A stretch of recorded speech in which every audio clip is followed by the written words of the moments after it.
Okay, it's 12:05, and so I thought that we'd start the meeting right now. Hello, everybody. I'm Will Chan. I'm a first-year medical student, and today I'll be talking to you about the spring break medical mission trip that we have planned for this year. That's sponsored by Southwestern Christian Fellowship. So, what's the goal of the mission trip?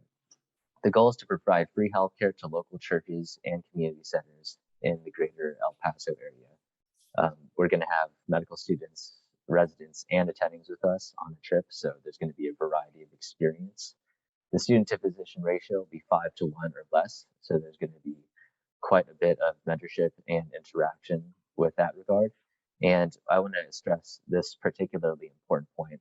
This trip is open to anyone, regardless of faith background. In the past, we've had people of other faiths join this trip. We've even had people without faith join this trip as well, and that's been all right. So we want to make sure that this is inclusive, and so we just wanted to stress that message.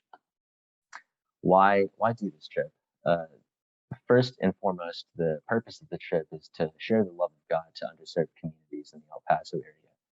Um, and also, you get to work closely with physicians, you get to learn valuable clinical, physical exam skills, and you get to hone your history taking, and there's plenty of hands-on experiences during the week that will be there. In El Paso, there's a lot of people that speak Spanish. Many of the patients will speak Spanish, and so you'll get the opportunity to brush up on the medical Spanish, and you'll get to meet a lot of very interesting people. And we're going to have two physicians, um, Southwestern alumni, Southwestern Christian Fellowship alumni, who have been on these El Paso mission trips to speak about their experiences later in the call. So what's the timeline look like? January 10th is the registration deadline, so please fill out the application by then. We'll have the link for you as well. That's also when the non-refundable deposit is due, and I think that's $100. Stan, correct me if I'm wrong. Okay, it's $100. Registration payment after February 1st is $550, but if you pay on time, it's $500, and there's a slide later about that as well. March 26th, that's the Saturday before spring break, and that's also the Saturday before the trip. There's a mandatory orientation. This is when you'll get to learn a bunch of physical exam skills and clinical skills that you'll need for the trip. March 27th is a Sunday. That's when we plan to leave for El Paso. It'll take the entire day. That surprised me as I'm not from Texas, and I didn't realize it was that far. So we will leave for El Paso on Sunday, March 27th. Monday through Thursday, we're going to be basically all hands on deck doing clinical activities. And so there's going to be a lot of experience that you gain that day. Friday is April 1st, and that's when we'll return from El Paso. This is what a sample schedule looks like. This is just basically the backbone of what's going to happen. And so we've went through this mostly Saturday, the orientation and the physical exam training. It's mandatory if you're going to go on this trip, and it's going to happen at the student center. So yeah. Sunday, we travel to El Paso. The departure time is 5 a.m. So there's that. So please get your sleep schedule in order in case you haven't already. From Monday to Thursday, there's going to be a very basic schedule. In the morning, there will be Bible devotionals and small group meetings. There will be discussion about the Bible in the morning. In the afternoon, there will be clinic time. I believe it's like 5 or 6 hours of clinic time each day in the afternoon, and you'll be traveling to different clinics each day. So there's going to be a lot of different, varied experiences. In the evening, there's free time, clinic time. We do have fun on this trip. Friday, we'll travel back to Dallas and wrap up the trip. So that's what the schedule looks like. We have a promotional video. Can y'all hear the audience? Yes? Awesome.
So as you can see, lots of service for the local community, lots of learning, and lots of fellowship, and of course, lots of fun. Here is the application QR code on the right. Alternatively, and you can take a picture of that if you want. There's also a bit.ly link and a regular link. We went over the cost before. $500 will cover lodging, transportation, most meals, and the medical supplies that we'll be taking with us to the trip. Please reach out to us if finances are a concern, especially during these times. We want to make sure that you can come onto this trip, and we don't want finances to restrict you. So please reach out to us, and we will make arrangements, and we'll try to help you in the best way that we can. We want to make sure that anyone who wants to go on this trip is able to. And so now we will hear from two Southwestern alum, SCF alum, who have been on the El Paso mission trip before. They have plenty of experiences they'd like to share. Dr. Sunny Lai and Dr. Vincent Lee, thank you for being with us today, for taking the time out of your day to share your testimony with us. And we'll start with Dr. Lai. Dr. Lai, you have the floor. Hello, can you guys hear me? All right, so my name's Sunny Lai. I'm a hospitalist at Parkland, and so I was also a medical student at UT Southwestern and involved in SCF, and a resident at UT Southwestern Internal Medicine. And yeah, it feels kind of weird to say that because it feels like it wasn't that long ago that I was a first-year medical student and getting ready to go on this trip myself. So, so I went to El Paso as a medical student 5 times. I did a research year between my 3rd and 4th year, so that's why 5 times. But and I think it was one of the most impactful and important things for me as a medical student. And I think each year I went, I had a different sort of experience and got to do unique things, and kind of my career as a doctor kind of progressed with these trips.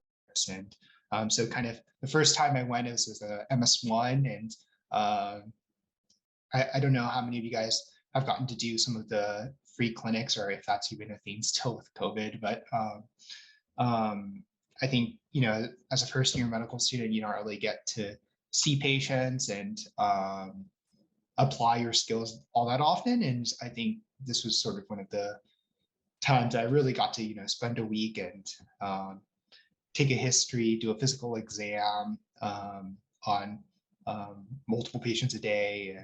And that was a really valuable experience. And then as a second year, I came back, and our curriculum was a little bit different back then. So, you know, as a first year medical student, like the only thing that I knew about were like iron transport and, you know, things like that that don't really help when you have a patient in front of you. But as a second year, we start to learn more about clinically applicable things, and getting to apply some of that knowledge, and,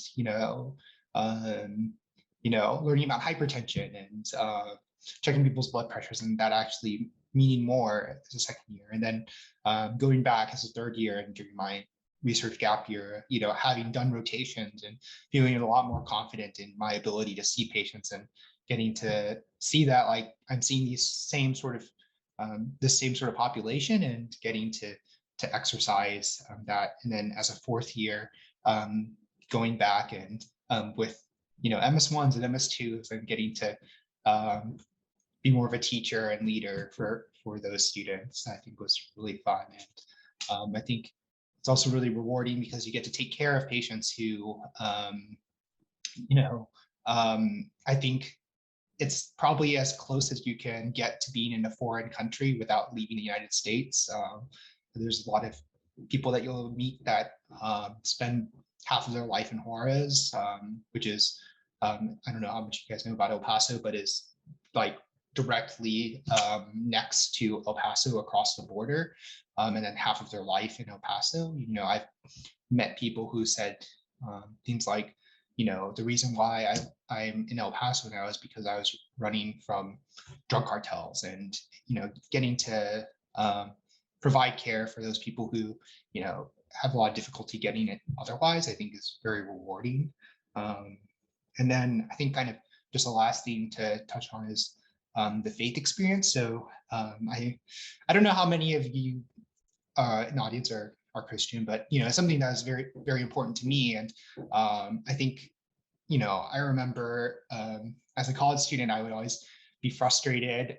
So I would lead a small group Bible study, and I'd be frustrated at these people in my Bible study when they were like, "Oh, I know I can't come because I need to study," and I was just like, why is that more important than faith to you guys? And I just kind of slowly saw myself become that person as a medical student. And I think getting to go on experience trips like this really help sort of refocus me and remind me, this is why I'm really doing this. And I think um, you got to do things outside of the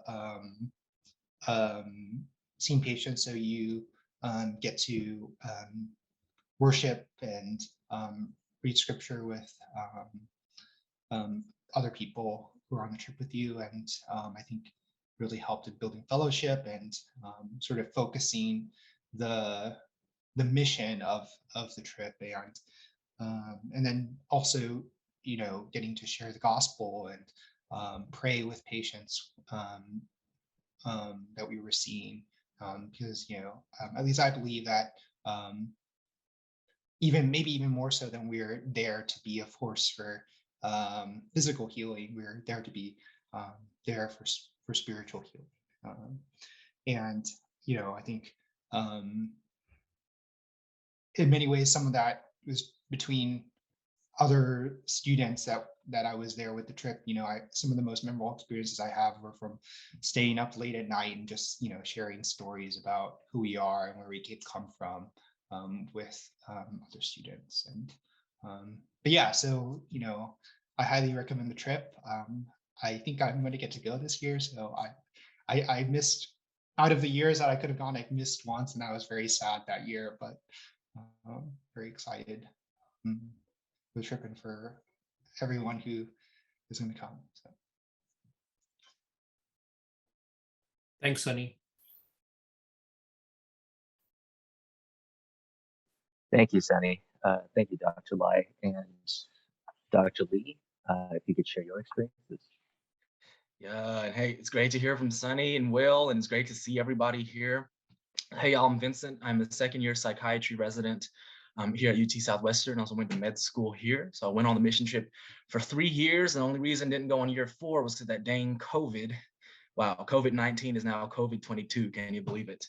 But yeah, I would love to share about my experiences. I think Will and Sunny already did a really great job providing an overview, kind of what to expect on the mission trip and some of the valuable lessons that Sunny has learned.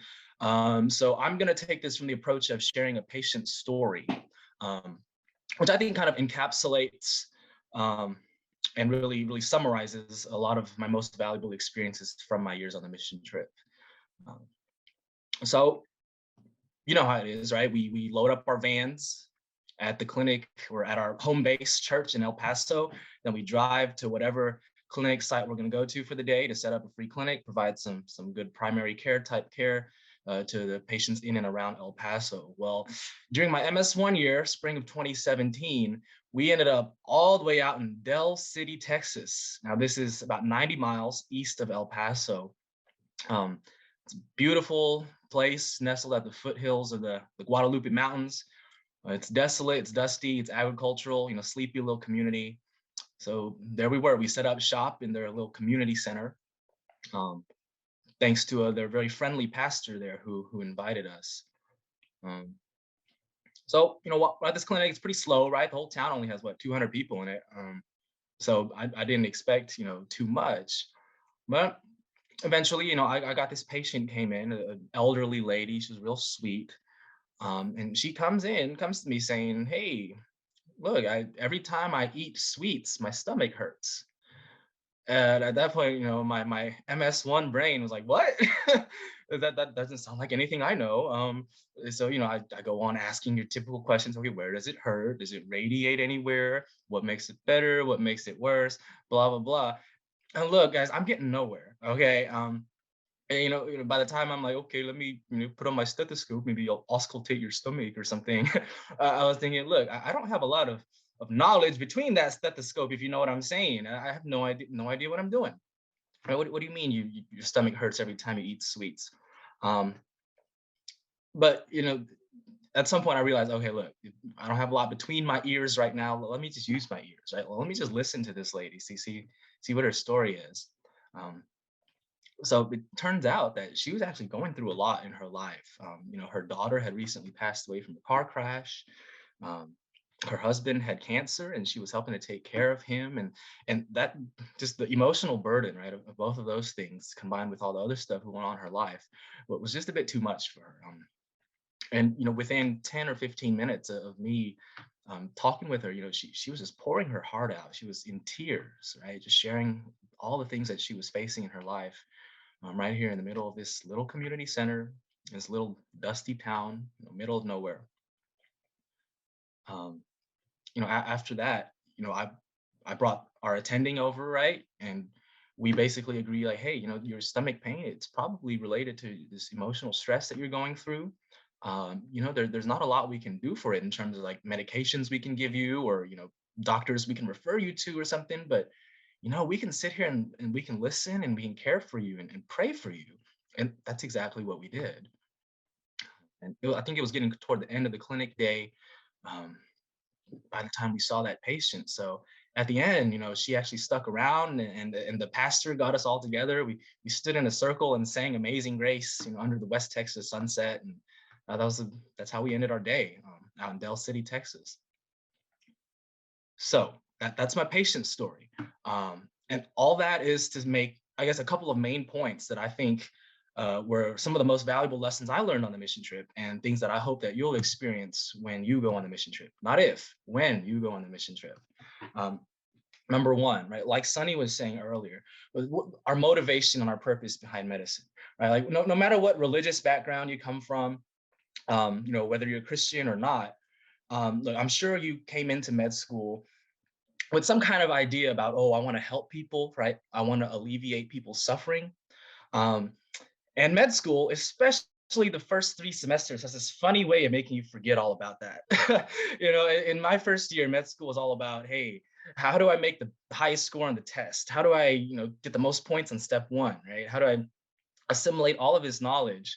Um, and I definitely saw myself losing sight of what I came into med school thinking that medicine was all about, right? Which was helping people, being with people, like caring for them.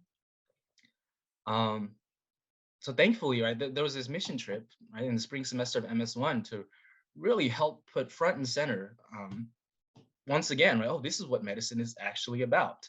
Um, and it, it gave me and my fellow students a chance to put that into practice. It was really valuable. Um, I think especially as an MS1, right, with really no clinical knowledge or skills, this mission trip showed me, like, hey, look, I can be useful. I can be helpful to people, right? I'm not saying that knowledge is not important. Of course, knowledge is extremely important, right, to provide accurate diagnoses and high quality care. But what I'm saying is, even if you do lack knowledge, which I did as an MS1, I could still be there for the patient and really care about them. And that's really at the heart of what medicine is about, right? So that's kind of one thing I learned. Number two lesson from that little story, um, is the even higher purpose of medicine. Again, like Sunny was sharing, right? I think whether or not you're religious, whether or not you're a Christian, you can agree that even if we could provide a magic pill, right, to cure our patients of whatever ailed them, it's kind of like just a temporary reprieve of suffering, right? It's just staving off the inevitable, because everybody's still going to die. Um, so I think what this mission trip was really helpful for me, as a Christian, reminding me that the purpose of our doing medicine here, of helping to bring healing to people's physical and emotional suffering, is really to point to, I guess, a higher source of healing, right? A greater form of healing that lasts, well, what we believe, for eternity, and that's the healing that only God provides, right, through Jesus. without Jesus in my life, right? I believe, once I die, that like that'll be it, right? But with God, right, who gave his only son Jesus to, take our punishment for our sins and to take us, to give us the hope of eternal life, right? That gives me something even greater to look forward to, no matter what kind of illnesses or troubles that this world may bring.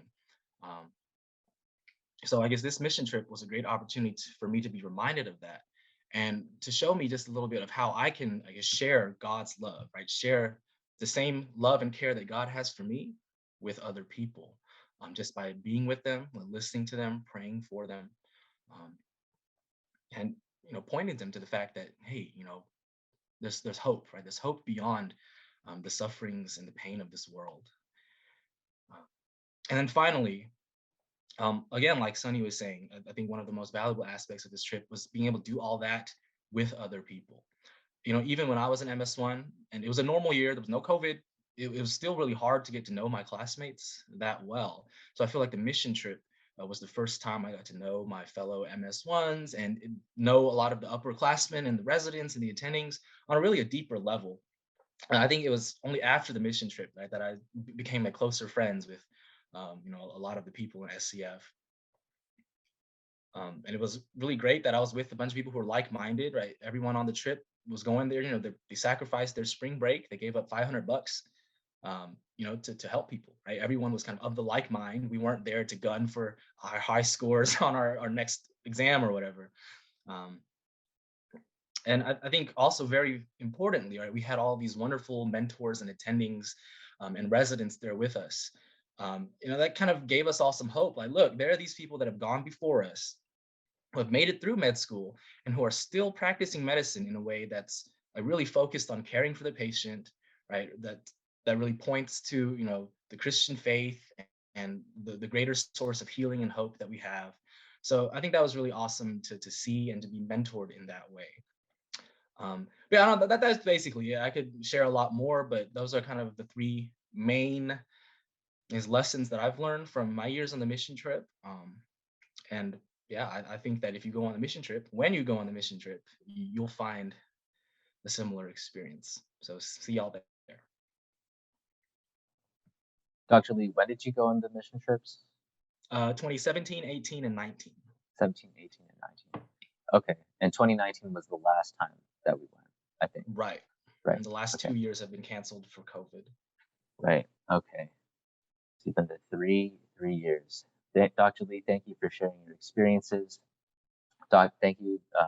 Big thank you to Dr. Lai and Dr. Lee for showing us that the mission trip is a great way to not only serve the local communities of Texas, but also to get back in touch with the reason why we went to medical school in the first place. And that we can easily lose sight of that throughout the pre-clerkship and the clerkship phases of our curriculum. So thank you for a reminder of what the mission trip can do to help keep us in touch with that.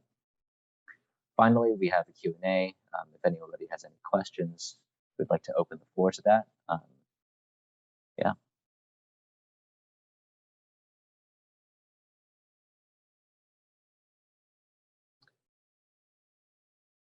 If we have no questions, I'd like to turn it over to Stan. He might have something to say, and we'll from there we'll wrap it up. Thanks a lot. Stan, do you have anything? Hey, thanks, Will. Thank you to also our SCF alum, Dr. Lee and Dr. Lai. It's been such a privilege to be able to go on medical mission trips with you guys, and looking forward to going back to El Paso this coming, this year. We are now in 2022. So I'm sure one of the biggest questions that most of y'all may have is with regards to COVID. And I want to assure you that we have been and still currently speaking with our connections in El Paso in terms of setting up the different teams, and we are still trying to confirm a location where we will all be staying at. We've looked at a few different places, and I think they're just trying to finalize the logistics right now. But yes, we are taking all that into consideration. The last thing we want is for us to bring COVID to El Paso. So we've definitely, my wife and I have been taking a lot of time to look into ways that we can do this trip safely and be a blessing to the community that we serve there. And so if you have any other questions with regards to that, feel free to email or text me. I'll go ahead and put my phone number on the group chat here in case you want to get in contact with me. But if you guys have any other questions with regards to the trip specifically, I'm happy to answer any of them. With this is our sixth trip to El Paso. So yeah, our first trip was 2016. Yeah. And our last trip was 2019. Yeah.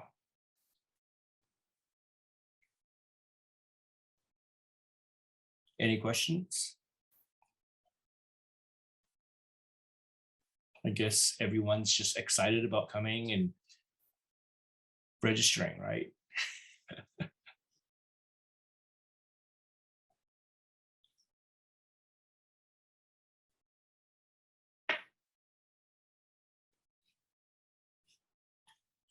Obviously, if you don't want to turn on your camera or unmute, you can always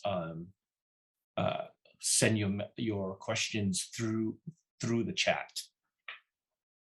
Stan, have you put your contact info in the chat? Yeah, let me do that. Okay, good.